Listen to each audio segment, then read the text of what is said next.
Γεια σας, είμαι η Σοφία και σε αυτό το βίντεο θα σας προτείνω διάφορους τρόπους με τους οποίους, αν θέλετε, μπορείτε να κόψετε το τσιγάρο.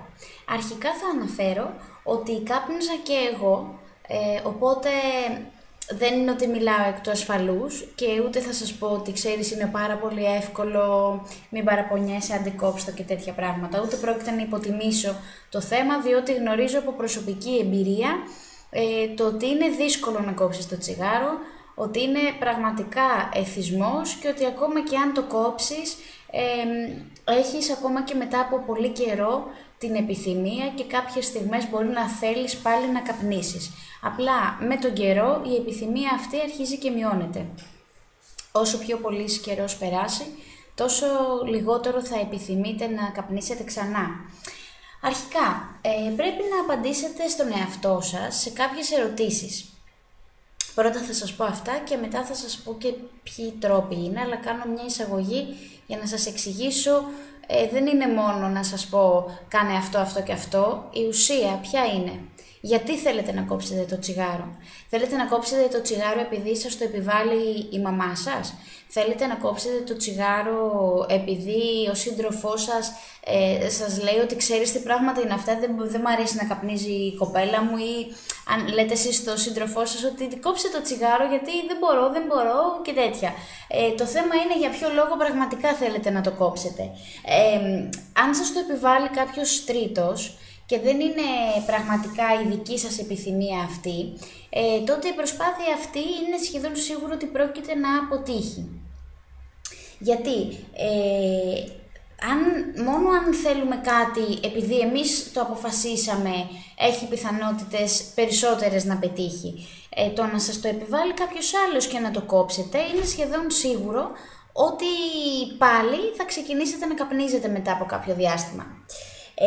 Επίσης η ζήλια παίζει μεγάλο ρόλο. Μήπως θέλετε να το κόψετε επειδή το έκοψε κάποιος άλλος και λέτε ξέρεις αυτός δεν καπνίζει πια, δεν μπορεί αυτός να είναι καλύτερος από μένα, δηλαδή θέμα ζήλιας. Άλλο να τον θαυμάζετε που το έκοψε και να θέλετε να το κάνετε κι εσείς, και άλλο από ζήλια και από πείσμα ότι αφού το κάνει αυτός θα το κάνω κι εγώ. Αυτό είναι λίγο εγωιστικό.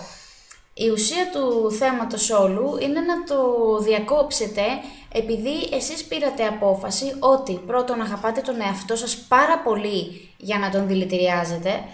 Δεύτερον, ότι ξέρεις κάτι, μπορώ να τα καταφέρω, είμαι δυνατός άνθρωπος και θα το πετύχω γιατί το θέλω πραγματικά. Τρίτον, για την υγεία σας είναι το πιο σημαντικό απ' όλα. Και τέταρτον θα αναφέρω και το οικονομικό, όπου είναι μεγάλα τα ποσά, που αν σκεφτείτε ότι ένα πακέτο τσιγάρα κοστίζει κατά μέσο όρο 4 ευρώ, με 20 τσιγάρα και κάποιος θέλει 1 ή 2 πακέτα την ημέρα, και καταλαβαίνετε ότι είναι πολύ μεγάλο το ποσό.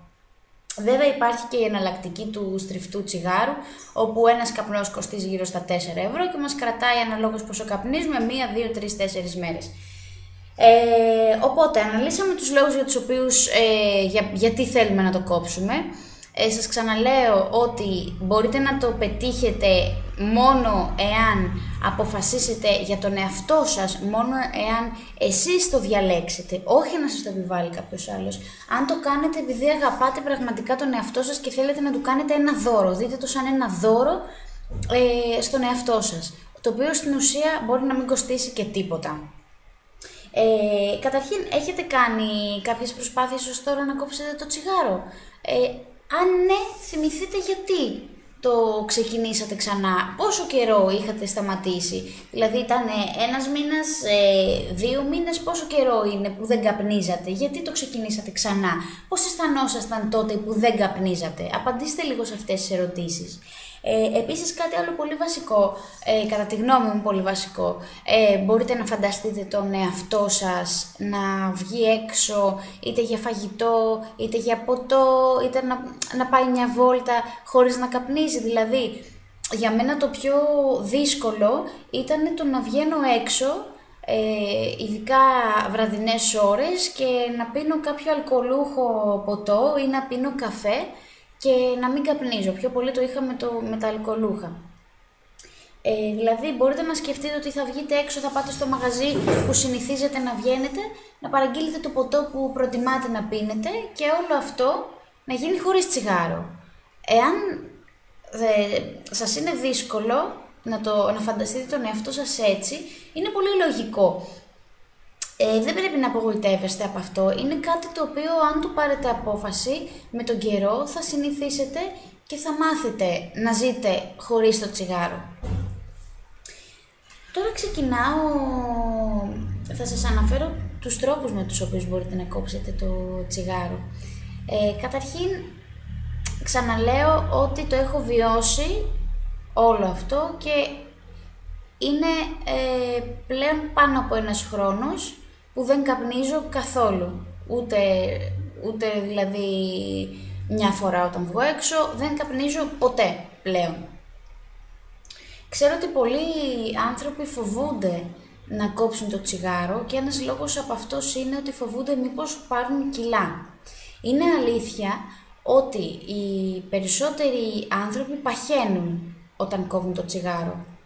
Όμως, σχετικά με αυτό το κομμάτι, θα κάνω ένα επόμενο βίντεο, στο οποίο θα σας μιλάω ακριβώς για το τσιγάρο που κόβουμε και παχαίνουμε ή δεν παχαίνουμε, πώς μπορούμε να μην παχύνουμε, πώς να έχουμε τον έλεγχο. Προχωράω στο θέμα. Πρώτος τρόπος είναι να το κόψεις μαχαίρι. Δηλαδή, ξυπνάς ένα ωραίο πρωί και λες, τελείωσε, εγώ πλέον δεν καπνίζω ξανά.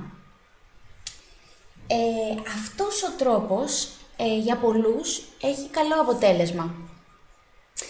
Δηλαδή, ξυπνήσανε και είπανε τέλος.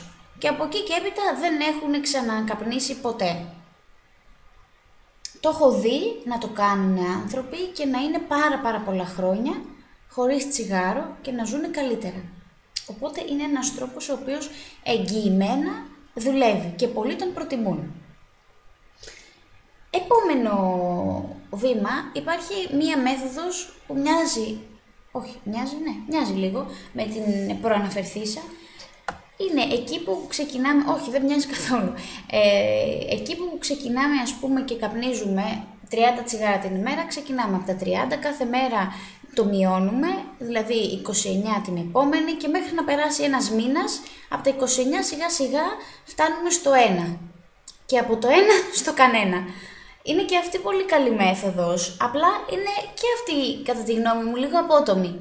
Δηλαδή κάποιος που καπνίζει ας πούμε ένα πακέτο την ημέρα, 20-30 τσιγάρα, ξαφνικά να καπνίζει 28-27 και όταν φτάσει στα 5 και στα 10 εκεί ζορίζεται. Ενώ αν το πάρεις κατευθείαν απόφαση ότι τέλος, εντάξει, τραβάς τα μαλλιά σου, πας έτσι από τα νεύρα, αλλά το παίρνεις απόφαση λίγο πιο εύκολα, κατά τη γνώμη μου πάντα. Επόμενη μέθοδος, τρίτη μέθοδος που σας αναφέρω, είναι να αποφασίσεις εσύ ότι ξέρεις κάτι. Σταδιακά θα το ελαττώσω. Δηλαδή, καπνίζω 20 τσιγάρα. Ωραία. Τώρα για τον επόμενο έναν μήνα θα προσπαθήσω να καπνίζω 15. Ωραία. Και βάζετε μικρούς στόχους αν ακολουθήσετε αυτή τη μέθοδο. Μην πείτε δηλαδή ότι εκεί που καπνίζω 30 τσιγάρα ξαφνικά θα καπνίσω 5. Πείτε για κάποιο διάστημα θα καπνίσω 15. Τα 15 κάντε τα 12. 10 με τον καιρό και ξαφνικά θα βρεθείτε να καπνίζετε 5 τσιγάρα την ημέρα που θα πείτε καλά εγώ είμαι αυτός. Θα καπνίζετε στο φαγητό, στο ποτό και τέτοια. Είναι και αυτή μια πολύ ωραία μέθοδος και αυτή έχω δει να δουλεύει, απλά δεν έχω δει κανέναν να κόβει εντελώς το τσιγάρο με αυτή τη μέθοδο. Γιατί μετά μπορείς να την πατήσεις και εκεί που έχεις φτάσει στα 10 τσιγάρα να πεις πω σήμερα είμαι σκασμένος και τα 10 να γίνουν 20, έχω νεύρα, πω έχω στεναχώρια, τι θα κάνω, καπνίζω παφαπούφα όλο το πακέτο, μπορεί να πάρω και δεύτερο, οπότε είναι και αυτή μια μέθοδος παγίδα. Όμως αν θέλεις να το μειώσεις και έχεις πειθαρχία, θεωρώ ότι αυτή η μέθοδος μπορεί να εφαρμοστεί και να δουλέψει.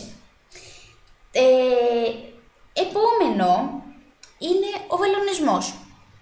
Έχω ακούσει ότι και με τον βελονισμό υπήρχαν άνθρωποι που κατάφεραν και κόψαν το τσιγάρο. Καταρχήν, για όλα αυτά που σας προτείνω κάποιες μεθόδους όπως τον βελονισμό, ας πούμε, ή για αυτά που θα πω παρακάτω, θα σας αφήσω κάτω στο κουτάκι με την περιγραφή κάποια link όπου θα μπορείτε κατευθείαν να πατήσετε και να πάτε στη σελίδα να ανοίξετε, να μάθετε πληροφορίες για το βελονισμό ή για τις επόμενες λύσεις που θα σας πω παρακάτω. που μπορείτε να κάνετε βελονισμό και τέτοια. Επόμενη, τέταρτη λύση είναι τα πιπάκια. Κάποιες εταιρείες έβγαλαν διάφορα πιπάκια τα οποία τα βάζεις και εισπνέεις σαν να καπνίζεις. Με αυτό τα πιπάκια παίρνουμε νικοτίνη, δεν βγάζουμε καπνό ή κάτι άλλο, απλά είναι για να μειώσει την ανάγκη για νικοτίνη στον οργανισμό, δηλαδή του δίνει λίγες δόσεις νικοτίνης, ούτως ώστε να μην σε πιάσει αυτό το στερητικό σύνδρομο που πιάνει όταν μειώνουμε ή κόβουμε το τσιγάρο. Μαζί με τα πιπάκια θα σας βάλω και τις τσίχλες νικοτίνης, όπου μασάς και πάλι και από εκεί παίρνεις νικοτίνη. Πολλοί βέβαια παραπονέθηκαν ότι οι τσίχλες νικοτίνης έχουν λίγο άσχημη γεύση και επίσης δεν ξέρω, εμένα δεν μου έχει καθίσει ας πούμε οι τσίχλες νικοτίνης, δεν μου άρεσε σαν ιδέα. Όμως είναι και αυτό μια λύση, οι τσίχλες, δηλαδή αν θέλεις να κόψεις πραγματικά το τσιγάρο θα φας και τις τσίχλες και ας μην είναι ας πούμε πώς το λένε, με κεράσια και με φράουλες. Βέβαια τα τελευταία χρόνια επίσης κάνουν προσπάθειες για να βελτιώσουν τις γεύσεις. Μετά το άφησα το τελευταίο, το ηλεκτρονικό τσιγάρο. Έγινε μεγάλη φασαρία περίπου πριν 1 χρόνο στη χώρα μας ειδικότερα, και λέω στη χώρα μας γιατί πιο πολύ για τη χώρα μας παρακολουθούσα. Το ηλεκτρονικό τσιγάρο είναι η μέθοδος με την οποία και εγώ έκοψα το τσιγάρο. Ακούστηκαν πάρα πολλά σχετικά με την ασφάλειά του, με το ότι βάζεις νερό στους πνεύμονες, παθαίνεις καρκίνο στους πνεύμονες και 1002 έβγαιναν και στα κανάλια ο κάθε επικραμμένος και έλεγε την γνώμη του για το ηλεκτρονικό τσιγάρο χωρίς να έχει γνώσεις. Και θα σας πω ότι το ηλεκτρονικό τσιγάρο σίγουρα δεν θα είναι σαν να μην καπνίζουμε τίποτα, δηλαδή σαν να αναπνέουμε τον αέρα, αλλά είναι πολύ λιγότερο βλαβερό, αν υποθέσουμε ότι είναι βλαβερό, πολύ λιγότερο βλαβερό από το συμβατικό τσιγάρο. Γνωρίζω αρκετά πράγματα για το ηλεκτρονικό, διότι ασχολήθηκα πάρα πολύ και από εκεί και έπειτα έχω να σας το προτείνω προσωπικά, δηλαδή σας λέω τη γνώμη μου, δεν είμαι ούτε γιατρός, ούτε ειδικός επιστήμονας που ασχολείται με τα ηλεκτρονικά τσιγάρα, με αυτές τις τεχνολογίες ή με το τσιγάρο γενικότερα, ούτε έχω κάποιο όφελος, δεν δουλεύω σε κάποια βιομηχανία που παράγει ηλεκτρονικά τσιγάρα ή συμβατικά ή κάτι τέτοιο. Σας λέω απλά την προσωπική μου εμπειρία και κάθε άνθρωπος είναι υπεύθυνος για τον εαυτό του, έτσι. Αλλά εμένα το ηλεκτρονικό με βοήθησε πάρα πολύ. Και μπορείς να ξεκινήσεις, ας πούμε, έχει διάφορες επιλογές να καπνίσεις με νικοτίνη ή χωρίς νικοτίνη, αυτό το λαδάκι που βάζεις μέσα. Στην αρχή θα σας πρότεινα να καπνίσετε με νικοτίνη για να ικανοποιήσετε την ανάγκη σας για το κάπνισμα. Από εκεί και έπειτα μπορείτε να κάνετε έναν συνδυασμό του ηλεκτρονικού τσιγάρου με το συμβατικό στην αρχή. Μπορείτε δηλαδή να πείτε ότι ξέρεις κάτι, θα καπνίζω και από το ένα, θα καπνίζω και από το άλλο, ή ας πούμε μέσα στο σπίτι μου θα προσπαθήσω να καπνίζω περισσότερο το ηλεκτρονικό και το άλλο θα το έχω αν πάω να πιω ένα ποτό που θέλω λίγο μια πιο δυνατή γεύση. Γενικότερα μπορεί να γίνει συνδυασμός όλων των μεθόδων, δηλαδή και μπορείτε να χρησιμοποιείτε παράλληλα και τσίχλες νικοτίνης και τα πιπάκια και ηλεκτρονικό τσιγάρο και το συμβατικό τσιγάρο, δηλαδή είναι καθαρά το τι προτιμάτε εσείς, το τι εξυπηρετεί εσάς καλύτερα. Κάθε άνθρωπος μπορεί να λειτουργήσει με τον δικό του τρόπο. Απλά σας λέω την προσωπική μου εμπειρία. Στην αρχή έκανα ηλεκτρονικό σε συνδυασμό με το κανονικό τσιγάρο, αλλά από εκεί ας πούμε που έκανα πώς να σας πω, 15-16 τσιγάρα την ημέρα, όταν ξεκίνησα το ηλεκτρονικό σιγά σιγά άρχισα να τα μειώνω. Αντί δηλαδή κάθε φορά που ήθελα να στρίψω και να ανάψω ένα τσιγάρο, δεν έκανα αυτό, έκανα το ηλεκτρονικό και έλεγα ότι ξέρεις, κάτσε κρατήσου λίγο ακόμα, κάπνισε λίγο ηλεκτρονικό, οπότε λίγο ξεχνιόμουν και άναβα το τσιγάρο λίγο αργότερα. Αυτά είχα να σας πω. Αυτά είχα να σας πω με τις μεθόδους, δεν είναι ό,τι πιο εύκολο να κάνει κανείς, αλλά ούτε και ό,τι πιο δύσκολο μπορεί να κάνει κανείς. Έχουμε καταφέρει σαν άνθρωποι απίστευτα πράγματα. Το να κόψεις ένα τσιγάρο για μένα είναι πολύ λίγο σε σχέση με αυτά που είναι ικανός να κάνει κάθε άνθρωπος, με πόση δύναμη έχουμε μέσα μας, και όταν το πάρουμε απόφαση και βρούμε πραγματικά γιατί το θέλουμε να το κάνουμε, όλες οι άλλες δικαιολογίες, γιατί είναι δικαιολογίες, ότι ξέρεις προσπάθησα, δεν μπορώ, δεν σας λέω ότι όλοι μπορεί να το καταφέρουν το ίδιο εύκολα, αλλά αν το πάρεις απόφαση και δουλέψεις λίγο με τον εαυτό σου, μπορείς να αυξήσεις την αντοχή σου, να γίνεις λίγο πιο δυνατός άνθρωπος, να ψηθείς μέσα από όλα αυτά και να καταφέρεις στο τέλος να το μειώσεις πάρα πολύ ή ακόμα καλύτερα και να το κόψεις.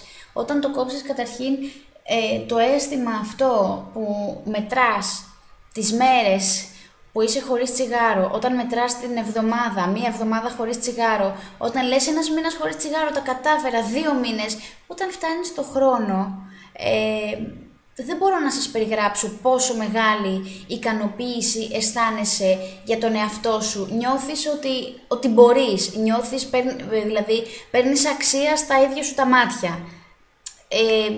Πώς να σας το πω, νιώθεις ότι μετράς, ότι αξίζεις, μπορείς να πετύχεις πράγματα, τα καταφέρνεις, και κάθε μέρα που περνάει είναι μία νίκη. Άλλη μία μέρα δηλαδή, άλλη μία μέρα δεν κάπνισα, άλλη μία μέρα βγήκα έξω, ή άλλη μία μέρα ήπια ένα ποτήρι κρασί στο σπίτι μου, ή εδώ καλή ώρα εγώ πίνω τον καφέ μου, άλλη μία μέρα και δεν καπνίζω.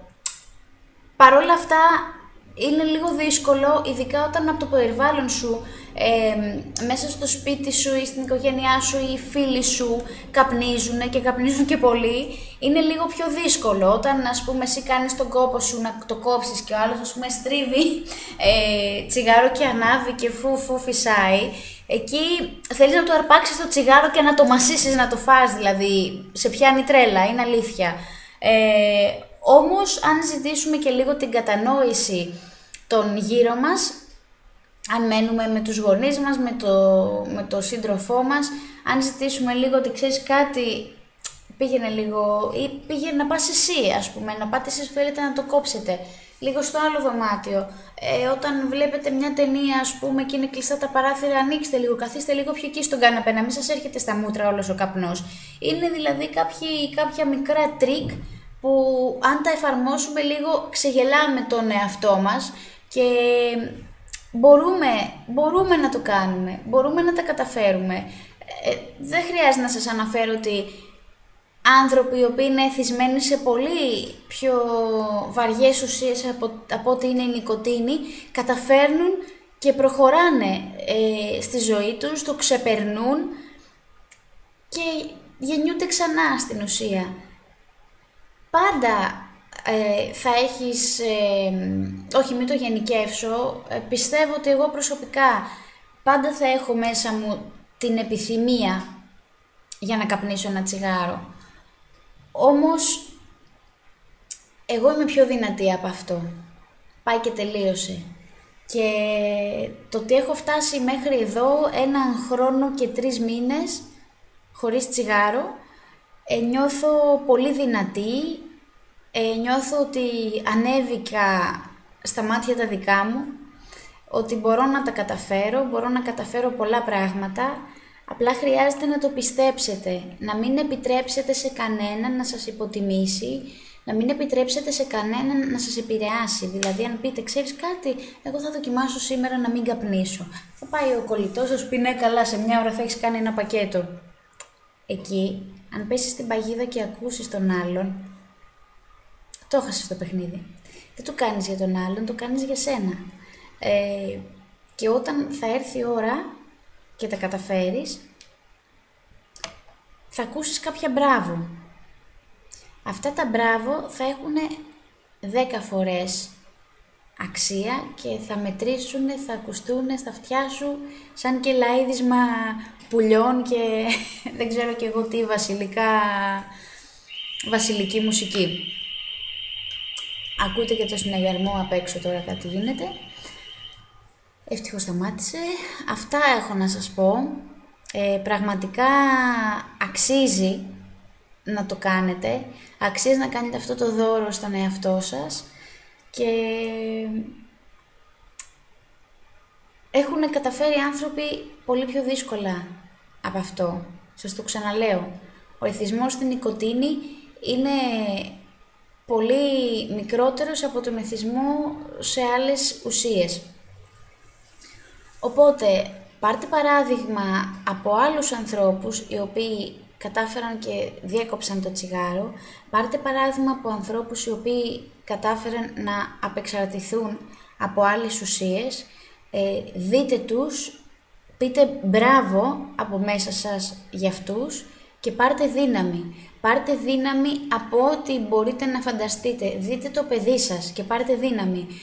Δείτε το παιδί σας και πείτε ότι ξέρεις, θέλω να είμαι ένα καλό παράδειγμα για το παιδί μου. Δεν θέλω να παίρνω αγκαλιά το μωρό μου και να μυρίζουν τα χέρια μου νικοτίνη, να μυρίζουν άσχημα. Δεν θέλω να είμαι γυναίκα, είμαι άντρας και δεν θέλω να έχω, ας πούμε, κίτρινα δάχτυλα. Δεν είναι όμορφο.